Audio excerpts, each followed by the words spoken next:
Bismillahirrahmanirrahim. Assalamualaikum warahmatullahi wabarakatuh. Saya Haji Rizal, Wakil Ketua Umum IKM, Ikatan Keluarga Minang, anggota DPR RI, Dapil Sumber 2 dari fraksi PKS. Mengucapkan terima kasih kepada seluruh DPW, DPD, DPC IKM di seluruh Indonesia yang telah giat menjalin silaturahim dengan perantau Minang di seluruh tanah air.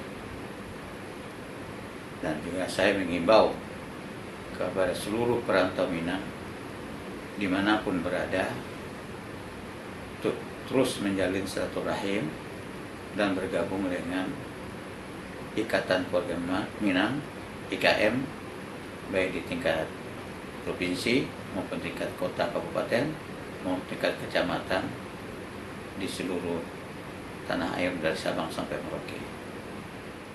Terima kasih. Assalamualaikum warahmatullahi wabarakatuh.